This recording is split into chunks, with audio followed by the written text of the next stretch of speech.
Welcome to this Leagues Cup 2025 press conference with Seattle Sounders ahead of the match with Santos Laguna. Today we welcome head coach Brian Schmetzer and goalkeeper Andrew Thomas. We'll start with questions here in the room, and following we'll get questions from Zoom as well. Please. I guess, Brian, we're coming off just a couple days ago, one of the best performances in Sounders history, probably. How have you been messaging, sort of getting back to, we still have all this work to do, that's almost that it's kind of a trivia answer if we don't build on this? So obviously the 7 goals were the talking points. So I tried to give them the message that, enjoy the moment, but we still have 2 tough games to go. Only 4 out of 18 teams go through. That part of it makes it challenging. And I think they understood that. I think that group, Andrew and everybody, I think they understand the challenges, and we're not going to let our foot off the gas. But the flip side of that is I also tried to look at some positives in the first half, because our next opponent, Santos, is a high tempo. They press. They want to press. You watch some of the goals they've scored in their league play, the game against Colorado. They're going to come out and be aggressive. They need to win this game.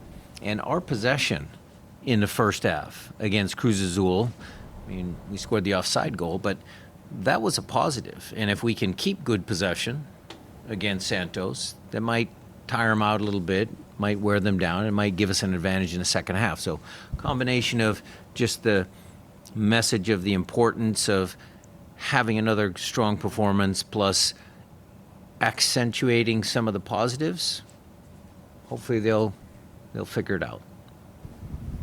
Brian, staying there, I think you're bound to change your lineup. When teams are playing well, how do you balance then the players coming in, keeping the system, which is who you are, and yet letting the players be who they are and not detracting from? Does that make sense? Well, yeah, I know what you mean. When we do our tactical training sessions, we're not just working with the first group or the first team. A lot of times in our training sessions, we rotate both groups in, so they hear the tactical instruction, the team that's starting, and also the team that's the reserve team or the team that's on the bench. We do that often. And so the guys that we put on the field when we want to try and rotate players, they understand the tactics that we want. They've heard it, they've seen it, they've been in exercises geared to that, whatever game plan we come up with. And so they have an understanding of it already. A quick one for Andrew. And I know we're talking about the 7-0, but there's also a 0 up there, on the other end of this. What did you see from your center backs, and also the wing backs as well? What did you like?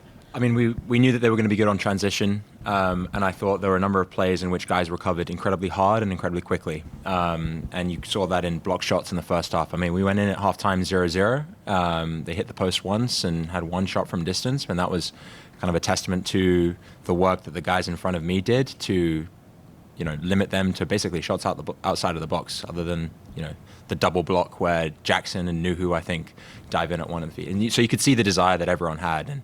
And, once we start scoring a few goals, things change, and you can see how quickly Cruz Azul's heads went down once it was, 3-0 or so. But even at that point, transition probably becomes even more important as we start to get more and more aggressive. And I think that's one thing we did really, really well, and it's going to be really important this weekend too. Andrew, I would imagine you had maybe one of the best views of Pedro's goal, just because you could see the whole thing developing from where you were.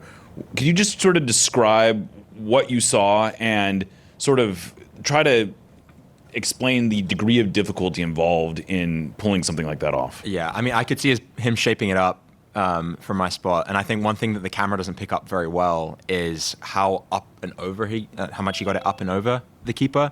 It hits the post and then that bottom bar, the post, and so it took me a second to be like, wait, did that go in? everyone stopped moving and fans were celebrating, but it didn't seem immediately obvious. But the technique to get it kind of up and over Maya, who's not a small keeper as well, is incredibly impressive. I mean, he's obviously playing with a lot of confidence right now. I've seen him score a lot of very, very good goals in training sessions, and I'm excited for him that they're starting to come out in the games too. I hope there's a lot more to come. We'll take another question here in the room. If folks in the Zoom, if you have questions, just hit that raise your hand button, and we'll line up your questions. Please, George. Coach, these games are coming fast and furious, and one of the goals for this tournament was to kind of see more players. Having had such a good performance from your starting team, are you going to rotate a lot of players, or going to keep confidence with those guys? It will be a strong team. I'm still trying to stick to my commitment to give guys an opportunity. There will be some guys that get opportunities, whether that's in the starting lineup or whether it's off the bench. We'll see how the game goes. But, being in the top of the group after the first round certainly changed a few things and the way we thought about the tournament. So we want to continue to put strong teams out there and keep winning. Brian, how the opportunity sometimes when you get a new goalkeeper in there, is there an emphasis to try to test him early, and see where he's at, and set pieces obviously are going to be important this game? Yeah, the loss of their number one goalkeeper was very, very good. I mean, the save he makes off that corner kick, he had some good saves in the game, kept his team in it, is going to be a loss. And it is a new goalkeeper, and Andrew can tell you that, being in rhythm is certainly a plus if you're a goalkeeper. A lot of times he has to sit and wait, and then you just jump in and, you might be a little rusty. So, yeah, our set pieces, shots from distance, making sure we have a lot of numbers in the box, our pressure, when do we press, how do we press, a new goalkeeper. We'll put that into the game plan. We'll get one from Zoom here. Orlando, please.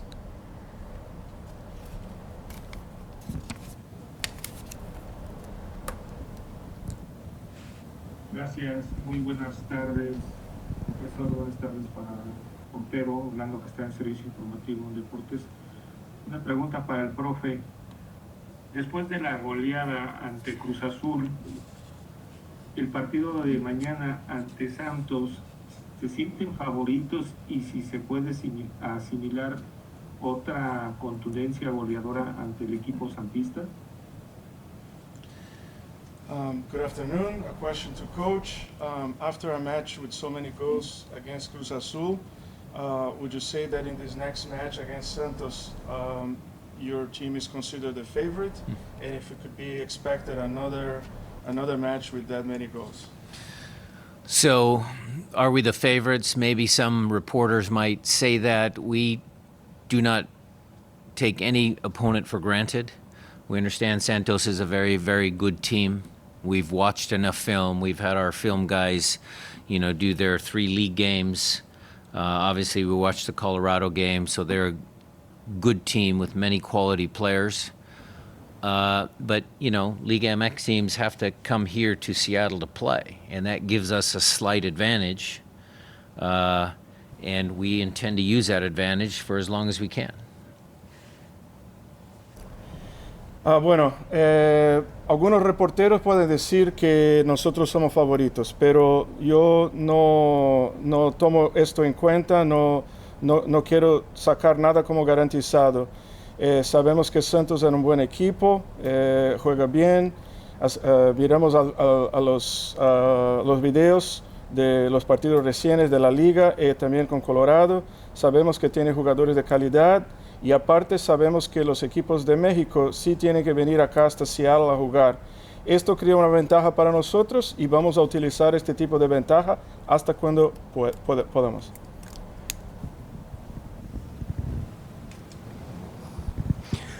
So, Coach, a lot of us remember the Sounders playing in USL and then starting in 2009 in MLS. You had 2 players from 07 in your bench in the last game. How close are we to getting the first player that is playing for the Sounders that started after the Sounders were in MLS, so 2009. And if you're going to watch the USL final with Ballard, and if you have a prediction for that game. The USL 2, yes. Congratulations to Ballard getting through. Not sure if I understood your first question. Are you talking about Sebastian Letou or no, who? I'm saying a player born after 2009. A player born after. 2 players born in 2007 in the last game. Okay. Obed and... No, you had Mohamed Shur and Snyder Brunel. Oh. Well, look, the youth development, the development through USL, the soccer in this city, I could say. The Rain had a good positive result last night. I want to make sure that, all of our soccer fans in this city understand that this is an international tournament. The 20+ thousand people that came to they were entertained. And I hope that everybody shows up tomorrow because it's going to be a good game against a good opponent. So soccer in this city, Ballard, the Sounders, the Rain, the youth soccer around this city, it's always been a strong point of the Pacific Northwest. One more here in the room. Last one. Yeah, I guess if you could just or Andrew specifically, and Brian as well, I suppose. The challenge of playing on just 2 days rest, you're going to be playing, 2 games in a row on 2 days rest, essentially. How does that change from the normal cadence of the season? Even by short rest standards, that's pretty short. Yeah, I mean, it's definitely short rest, but it's the same for them too. And it's the same as, Wednesday, Saturday. So this part of it feels pretty normal, I'd say. And I think everyone's just going through their routines the same way, preparing recovery yesterday. It was inside, do everything you needed to do. People were here for a number of hours getting their bodies ready. And, at this point, the expectation is that everyone's going to come out the way they need to come out tomorrow. And then we'll look at Monday when we get to Monday in preparation for the next one. We're blessed to be inside this building and all the recovery stuff that we have available to the players. Andrew's staff, Jacob, they're certainly in a specific position, and their recovery is a little bit different than the field players. But we have a beautiful facility and all of the things that will help the players prepared. But we will have to rotate some during this stretch of 3 games. With that last question, we conclude our press conference. Thank you, Coach Brian. Thank you. Thank you, Andrew.